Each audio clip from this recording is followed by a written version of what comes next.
Kembali lagi di Cerita Cinta Channel. Jangan lupa like, comment, and subscribe ya. Terima kasih. Gimana? Sekarang kamu udah mengakui kan kalau kamu juga mencintaiku? Masih terus bertanya. Lelaki ini benar-benar ya nggak pernah menyerah.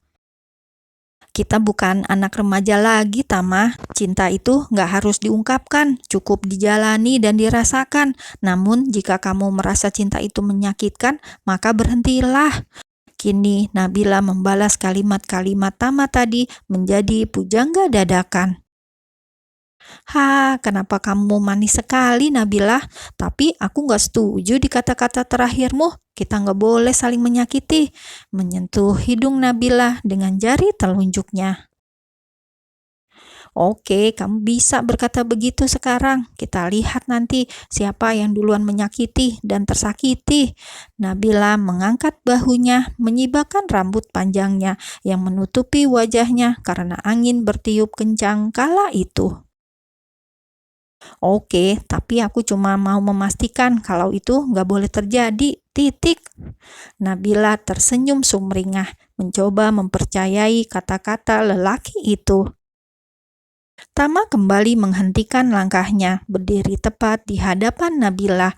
Ia mencoba memberanikan diri untuk mengatakan sesuatu yang paling penting menurutnya, demi masa depannya, masa depan mereka berdua lebih tepatnya. Sayang, sebelum kita kembali ke Jogja, aku mau minta tolong satu hal sama kamu.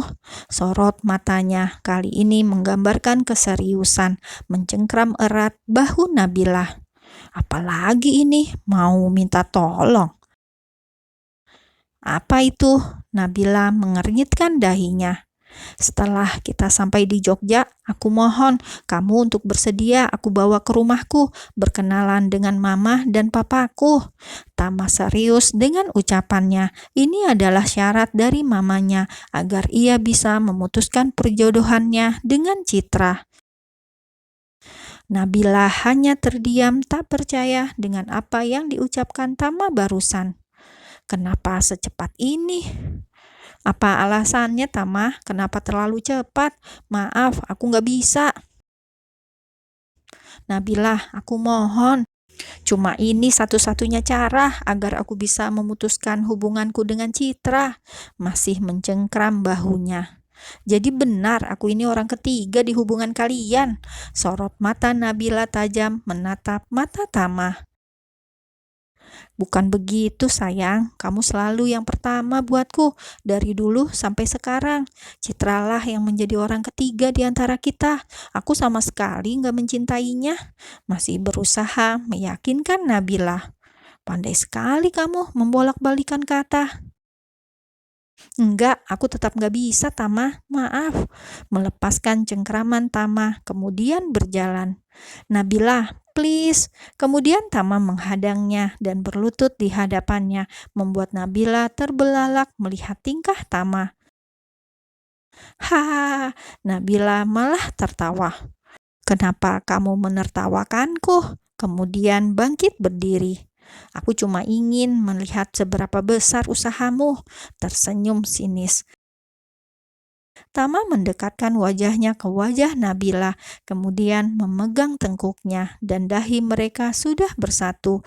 Mata mereka saling bertatapan. Nabila langsung mundur menjauhkan wajahnya dengan wajah Tama. Kamu mau apa? Kalau kamu mau lihat seberapa besar usahaku untuk meyakinkanmu, maka kamu hanya perlu mengingat kejadian saat di lift. Andai saja nggak ada CCTV. Udah cukup. Oke, aku bersedia kamu kenalkan ke orang tuamu. Kemudian Nabila berlari kecil meninggalkan Tama yang masih berdiri. Nabila gugup, wajahnya memerah ketika Tama mendekatkan wajahnya, ditambah lagi mengingatkan apa yang lelaki itu lakukan terhadap Nabila saat mereka berdua di dalam lift hotel. Ternyata mudah sekali untuk menggodanya. Kali ini Tama tersenyum menang, kemudian berjalan lagi menyusul Nabila dan merangkulnya. "Sayang, ada apa dengan wajahmu?" Tama mencoba menggodanya lagi. "Kenapa lagi?" Nabila mengusap wajahnya, kemudian bercermin di layar ponselnya. Ia tidak mendapati ada yang salah di wajahnya. "Itu wajahmu memerah dan merona," masih terus menggoda Nabila. Tepat di hadapannya, dengan jalan gerakan mundur, terus memperhatikan wajah Nabila. Nabila hanya tertunduk malu. Ia benar-benar tak bisa mengelak. "Ha!" Sekarang gantian Tama yang menertawakannya. Langkah mereka terhenti. "Apa menurutmu aku ini lelucon? Kejadian di lift itu seumur hidup aku baru mengalaminya bersamamu." Kemudian maju selangkah mendekati Tama. "Tapi aku yakin kalau bibir ini sudah sering melakukannya dengan wanita lain." Menyentuh bibir Tama dengan jari telunjuknya. "Kamu salah, Nabila. Bagiku, kamu juga yang..." Kalimatnya terhenti ketika mengingat Citra pernah menciumnya secara paksa. Citra, wanita itu. Sial. "Tuh kan, kamu gak berani nerusin kata-katamu kan? Itu karena kamu ragu, bukan aku yang pertama. Sudahlah Tam, playboy sepertimu udah gak diragukan lagi." Nabila menaikkan alisnya dengan ekspresi mengejek. Tama terdiam, tak bisa berkata-kata lagi. "Maafkan aku sayang," hanya itu yang bisa terucap dari bibirnya. "Ayo kita kembali sebelum hujan." Nabila tersenyum, ia sama sekali tidak marah. "Itu kan hanya masa lalunya, mulai sekarang aku akan mempercayaimu." Cuaca panas terik saat mereka tiba di pantai berubah menjadi mendung. Matahari mulai tertutup oleh awan-awan hitam yang mulai berdatangan, ditambah angin yang bertiup kencang. Kemudian Nabila menghampiri Tama yang masih terdiam. Kini Nabila memberanikan diri untuk menggandeng lengan Tama, melingkarkan tangan kirinya di lengan kekar itu, menyandarkan kepalanya dengan manja. Tama tersenyum lebar. Wanita ini memang sulit ditebak. Ternyata kamu bisa bersikap manis juga." Seminggu kemudian, akhirnya hari ini adalah hari di mana mereka harus kembali ke Jogja. Mereka tiba di stasiun pukul 07.45, tepat 15 menit sebelum keberangkatan kereta. Selama kurang lebih 1 minggu berada di kota Malang, mereka semakin dekat, bahkan Nabila sudah mulai memperlihatkan bagaimana perasaannya terhadap Tama. Selama di perjalanan, begitu banyak kenangan di kota Malang yang mereka ingat. "Terima kasih Om John, andai kami nggak ditugaskan ke Malang, mungkin hubungan kami nggak akan seperti ini." Tama. Seperti biasa, Nabila memanfaatkan perjalanan yang berdurasi kurang lebih 7 jam ini untuk tidur. Tama mencolek Nabila, kemudian menepuk bahu kirinya, mempersilakan Nabila untuk bersandar di bahunya. Nabila pun mengiyakan dan langsung bersandar di bahu Tama.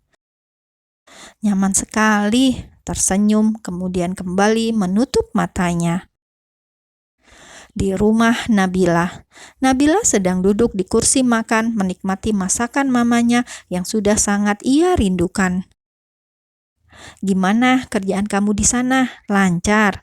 tanya Mama. "Lancar, Mah, dan alhamdulillah kami bisa memenangkan klien di persidangan. Om John pasti makin bangga nih sama Nabila. Haha," ucapnya dengan percaya diri. "Tapi Mama lupa bertanya, kamu sama siapa sih di sana?" Nabila tersedak karena gugup dengan pertanyaan mamanya. Pelan-pelan dong makannya, menyodorkan segelas air. "Iya, rasanya udah lama banget gak makan masakan Mama." Mencoba mengalihkan pertanyaan Mama. "Sama siapa, Nak?" Ternyata mamanya tidak teralihkan. "Sama rekan kantor lah, Mah," jawabnya santai. "Iya, siapa namanya?" Bu Devi terus saja kepo. "Mama kenapa kepo sih?" Ya, Mama cuma ingin tahu siapa yang tahan selama seminggu bersama kamu. Dengan kejudesanmu itu, kamu harus ngerubah sikap, Nak. Nanti nggak ada cowok yang berani deketin kamu, Nak. Umur kamu semakin bertambah. Bu Devi mengomel panjang lebar dengan tatapan tajam ke Nabila. Haha, Mama segitunya khawatirkan Nabila. Takut Nabila nggak laku ya, Mah. Tenang aja, Mah. Nabila malah tertawa. Kamu ini kalau dikasih tahu selalu saja begitu. Bangun dari kursi, kemudian pergi meninggalkan Nabila. Yah, ngambek lagi deh Mama. Mbak, kangen tahu kapan nyampe? Tiba-tiba Nabila merasa tercekik karena Naila melingkarkan lengannya di leher Nabila yang sedang duduk menikmati masakan mamanya. Lepasin Nay, menepuk-nepuk lengan Naila. Kangen, apalagi uang sakuku udah habis nih Mbak. Jadi tambah kangen deh sama Mbak. Dasar, kuliahmu berapa semester lagi sih? Sambil mengelap mulutnya dengan tisu. 4 semester lagi Mbak, 2 tahun lagi. Yang sabar ya Mbak, sambil mengusap punggung Nabila. Semoga kamu cepat kelar deh, cepat cari kerja. Iya, semoga aja cepet dapat kerja, asal jangan dapat jodoh duluan ya, Nay. Kasihan mbakmu kalau harus dilangkahi. Bu Devi mulai lagi mengejek Nabila. Mama, udah Nabila capek mau istirahat. Meninggalkan Mama dan adiknya yang masih di ruang makan. Lihat tuh mbakmu, mau sampai kapan dia seperti itu? Sambil wajahnya mengarahkan ke Nabila yang berjalan menuju kamarnya. Udahlah Mah, kasihan Mbak Nabila, dia udah cukup terbebani dengan pekerjaannya, ucap Naila. Di rumah Tama, Mama, Papa menyalami kedua orang tuanya, kemudian berbaring di sofa dan menadahkan kepalanya di pangkuan mamanya. Kedua orang tuanya saling bertatapan. Gimana? Enak kerja? Tanya Papa. Enak banget, Pak, jawabnya enteng. Janji kamu jangan lupa ya, ucap mamanya. Janji apa, Mah? Kemudian bangkit dari rebahan. Kamu lupa atau pura-pura lupa atau masih mau lanjutkan hubungan dengan Citra? Ucap Bu Irin tersenyum sinis. Oh itu, tenang Mah, tenang. Weekend ya, jawabnya santai ketika mengingat janjinya memperkenalkan Nabila kepada orang tuanya. Mama tunggu loh. Iya Mah, aku ke kamar dulu ya.